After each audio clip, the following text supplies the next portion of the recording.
So what's up, you poor souls who are watching this? So today we're going to be reviewing X-Men Apocalypse. Now I apologise as always for the bad audio, but my editing software really limits me to what I can do. But with all that said, let's get into the review. I went into this film about 2 days ago, and despite it having a low Rotten Tomato score, I just really trusted in the reviewers I respected. And what do you know, X-Men Apocalypse was pretty great, and I'm actually really sad if this is the last of the X-Men Young films, starting with First Class and then Days of Future Past, because this film actually left a lot hanging. The reason I like this film more than Captain America Civil War is that there are actually consequences, people die, and that establishes a sense of consequence, so when the big battles are going on, you're actually afraid if one character is gonna live or die. Another major plus to this movie is how Bryan Singer directs it. The whole cage sequence was a really great blend of colour, and it felt sort of noirish in its presentation. And yes, you guys already know that there's another Quicksilver scene, and in my opinion, it is as good as the Days of Future Past scene. Though I don't think in 30 years' time it will be thought of as a classic scene as the Days of Future Past one will be. And although I think these scenes are really compelling, I think the way they are put together are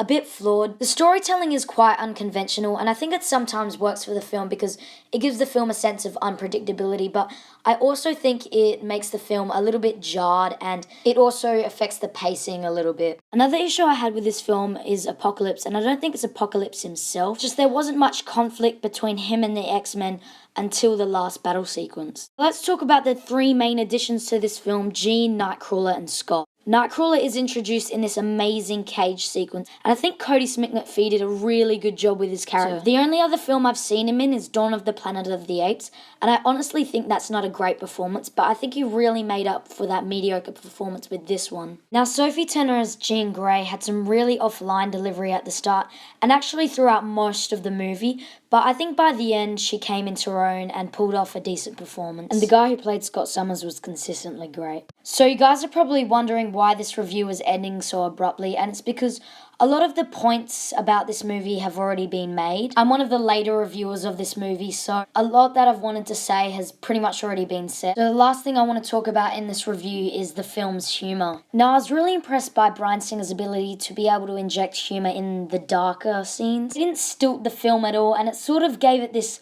pulpy, Tarantino-esque vibe. And I think that was really impressive because it's not something you really find in superhero movies that often. Anyway, guys, that's it for the day. I hope you enjoyed my review.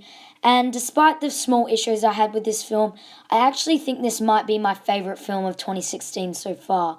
And so that's why I'm going to give X-Men Apocalypse a 7.5 out of 10. What's up, my little munchkins? That's what I'm going to call my viewers now.